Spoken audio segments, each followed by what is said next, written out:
new look Suns, now with Chris Paul combining forces with Devin Booker, beat the MVP favorite Luka Doncic and the Dallas Mavericks 106-102. CP3 scored 4 of his 8 points in clutch time. Doncic went 0 of 6 from 3. Max Kellerman, you're up first. What was your biggest takeaway from this Suns-Mavs game?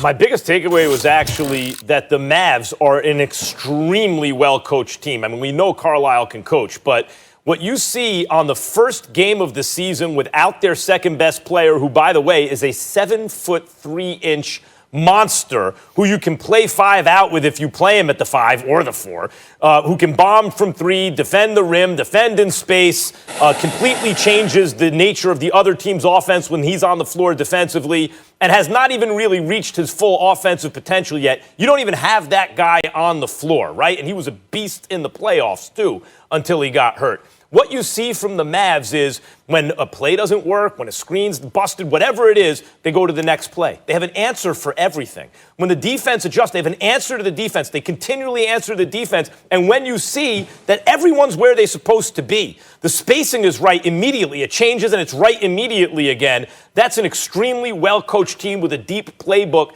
that the players really understand. The Suns were very talented. They're a talented team, but when something doesn't work, maybe they have an answer, then it breaks down into ISO ball. By the way, a lot of NBA teams are like that. Not the Dallas Mavericks, and that bodes extremely well for this team when Porzingis gets back.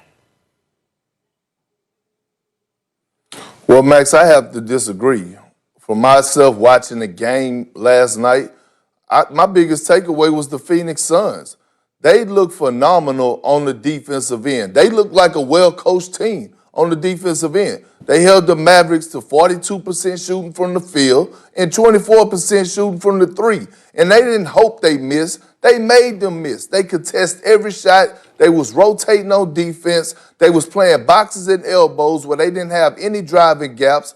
And I was looking at this team with the mixture of, 2 vets and Chris Paul and Jay Crowder, along with these young, mature stars in Devin Booker, Mikal Bridges, Cam Johnson, all these guys, they mixed up, and you could tell that they're bought in. And on the offensive end, they were passing up good shots to get great shots.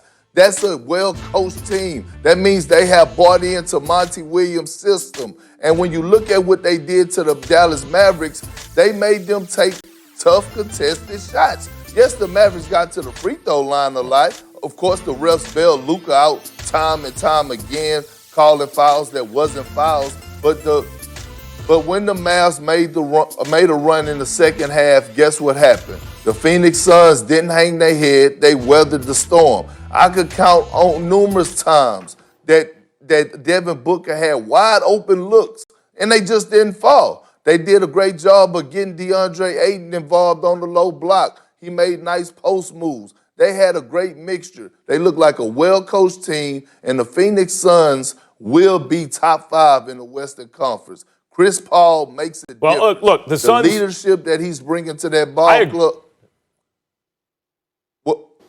I'd say I agree about the coaching on the defensive end for the Suns. They were getting after it, no doubt. And obviously, when you have 2 ball-dominant guys in your backcourt, both, if they're not superstars, they're the next things to it at this different points in their careers in CP3 and, of course, Devin Booker.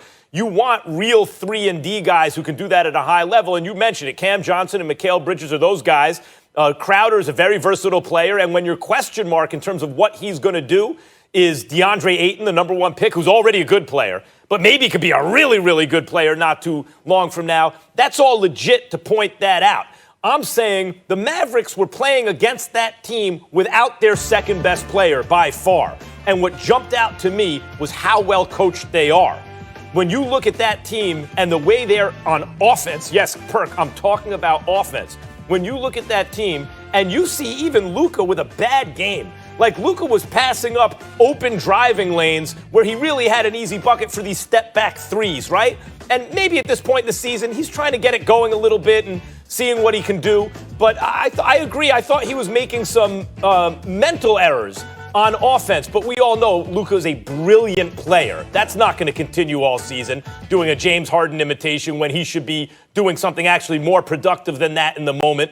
And when you consider that Luka can play much better than that, and that was without Porzingis, look out for this Dallas team.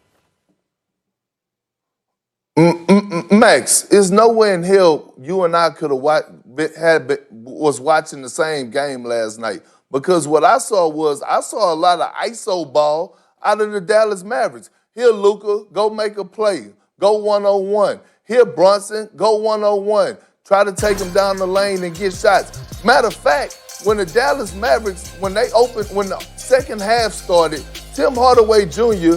was in transition and he hit 2 wide open threes in transition. It wasn't play sets that was being called. They played more ISO ball than the Phoenix Suns. And Max, let me give you a little insight of what's going on in the NBA. 80% of the offense in the NBA is pick and rolls.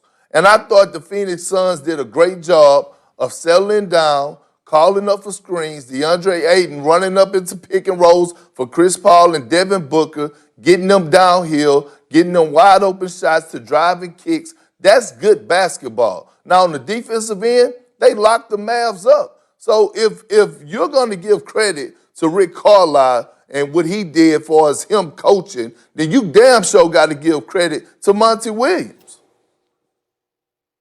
I thought that what you're saying is true as the game wore on, in terms of both sides of the ball for the Phoenix Suns. And it's not that I'm taking credit away from Phoenix, but for the most part in that game, what was very obvious is that the Mavericks' spacing and recovery and answers to everything Phoenix was doing told you that is an exceptionally well-coached team on offense. When they get Porzingis back, it's going to be a problem. Yeah. All right, We'll leave it right there, guys. Perk coming back in just a bit. Coming up here on First Take, though, we've also got some NFL we need to discuss with Damian Woody. Up next, we debate whether Steph and the Warriors are a threat in the West. Don't forget they play tomorrow right here on ESPN. Up next, we preview the Saints' big Christmas Day game versus the